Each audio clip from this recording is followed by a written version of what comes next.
কারণ উনি হচ্ছে শেখ রেহানার দেওয়ার আওয়ামী লীগপন্থী, ওই জন্য ওনার চাকরি চলে গেল। স্যার তো কোনো সিআরএলই নেই আমাদের সাথে, ওখান থেকে শুনলাম স্যারের চাকরি নাই। কিন্তু মাননীয় প্রধান, আমার প্রশ্ন, কেন হবে? কেন হবে? এটা কেন হবে? আপনারা কি আমাদের সেনাবাহিনীকে কি ইনস্টিটিউশন করে ফেলছেন আওয়ামী লীগ আর বিএনপি? আমি মাননীয় প্রধানমন্ত্রী এলজিতে চাকরি করেছি, বিজিএফতে চাকরি করেছি, অফিসারদের ক্লিয়ারেন্স করা হতো কি অফিসারের মামাতো ভাইয়ের চাচাতো বোনের ছেলে বিএনপি করে, সেজন্য অফিসার নট ক্লিয়ার। ওই সাথে অফিসারের কি সম্পর্ক?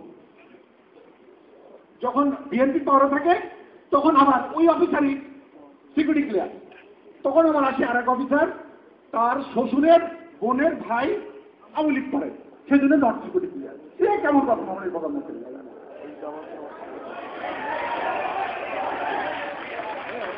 মাননীয় প্রধানমন্ত্রী, এটা হচ্ছে আমার কথা।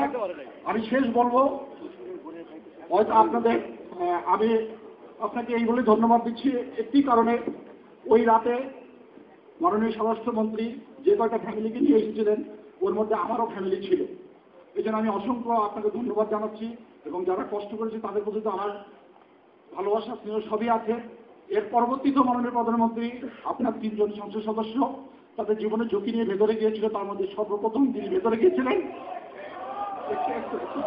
একটু বলতে দাও, তিনি যে কাজ করেছেন তাকে বলতে হবে। বিকজ আমি ভেতরে ছিলাম। এমপি গোলাম রেজা উনি ভেতরে গিয়েছিলেন, ভেতরে যাওয়ার পরে উনি আমাদের নাম নিয়ে ওনাদের সাথে নেগোসিয়েশন করে ফার্স্ট 10 জন অফিসারকে বের করেছেন, সেই গ্রুপে আমি ছিলাম। যেহেতু আমি পরে অ্যারেস্ট হয়ে কোটাঘাটে এসেছিলাম, বাট আমি বেরোনোর সময় ওই গ্রুপের সাথে বেরিয়েছিলাম। ওনারা তখন সাহসী, এবং গেটে যখন আসি তখন আবার বলেছিল, আপনি যেটা বলেছিলেন আপনার বক্তব্যে, যে আবার আসতে দিচ্ছিল না, বলছিল সেনাবাহিনীর অফিসারকে যেতে দেওয়া হবে না, কারণ সেনাবাহিনীরা একদম উইথড্র করে যায় নাই। কিন্তু তখন ওনারা আবার জীবনের ঝুঁকি নিয়ে আবার জোর করেই দরজার বাইরে আমাদেরকে দিয়েছিলেন। ওখানে আবার তারা 4 রাউন্ড ফায়ার ওপেন করেছিল, আমরা আবার দৌড়ে পালিয়ে গিয়েছিলাম, তারপরে আর তারা ফায়ার করেনি।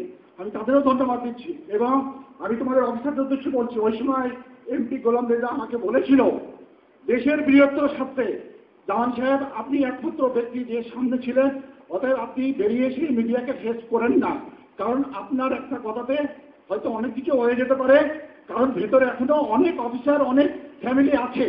এই কারণে আপনি মিডিয়াকে এমন কিছু বলেন না যাতে করে আবার ঘটনাটা আবার অন্যদিকে মোড় নেয়। এটা উনি, আমি ধরে নিচ্ছি, পজিটিভ ওয়েতেই বলেছিলেন।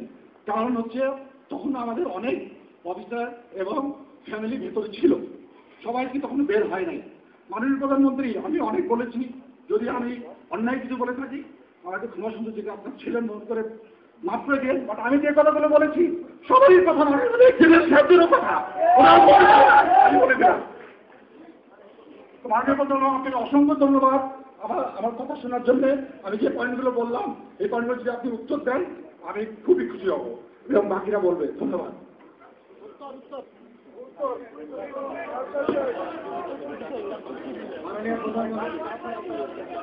মাননীয় প্রধানমন্ত্রী, আমি লেফটেন্যান্ট কর্নেল শাহিদ।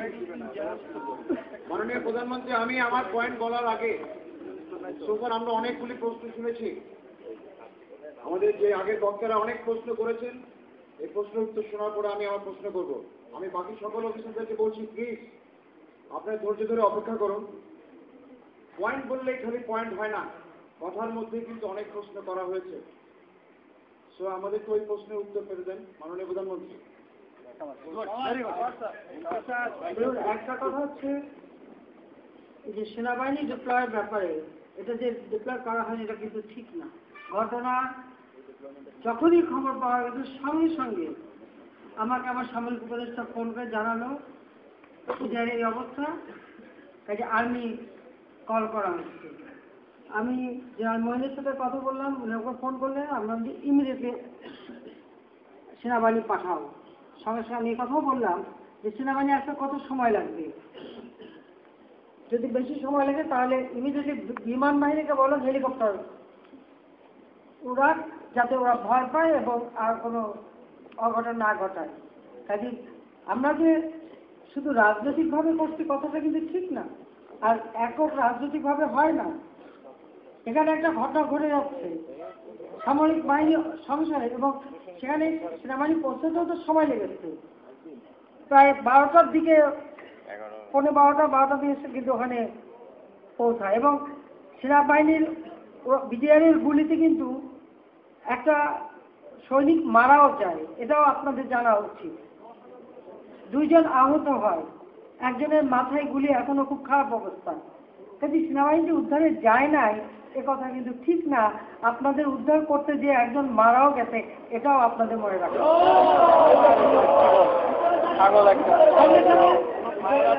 বিমান বাহিনীকে কল করা হয় এবং প্রত্যেকটা পদক্ষেপ আমরা নিয়েছি। সেখানে কিন্তু 3 বাহিনী প্রধান তাদের সঙ্গে আলাপ আলোচনা করেই নিয়েছি। কাজে এই কথাগুলি যারা বলছে এটা একদম বিভ্রান্তিমূলক।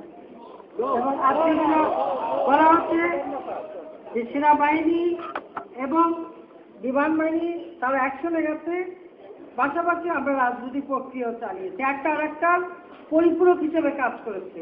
কারণ ওখানে যদি সেনাবাহিনী উপস্থিতি না থাকতো তাহলে আমরা যে রাজনৈতিক প্রক্রিয়া যেটুকু করছে ওটাও কিন্তু কার্যকর হতো না, ওরা এত তাদের সামনা করতো না, বা ওদের যত সৈন্যের কথা বলছে না, যত গোলাবারুদ, এত তাদের ওরা আরো ক্যাজুয়ালিটি হতো, আরো মানুষ মারা যেত।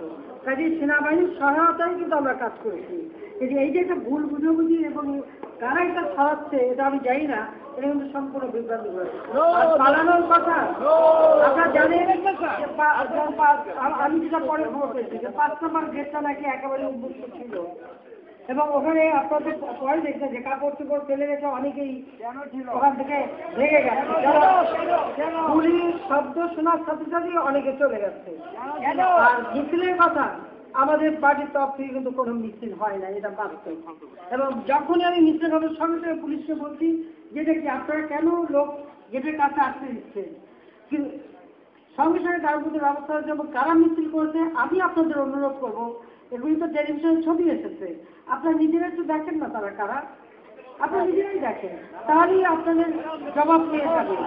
আর বিষয়গুলি নিয়ে সেন্টিমেন্টাল হওয়ার তো ব্যাপার না, এটা হচ্ছে তদন্তের ব্যাপার।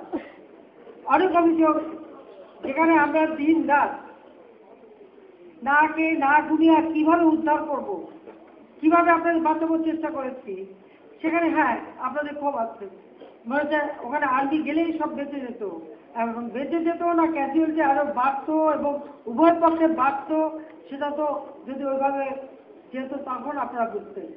কিন্তু আমরা যে অক্ষতভাবে এই যে আপনাদেরকে বের করতে পেরেছি, ফ্যামিলিগুলি বের করতে পেরেছি, এটাও তো কম কথা না।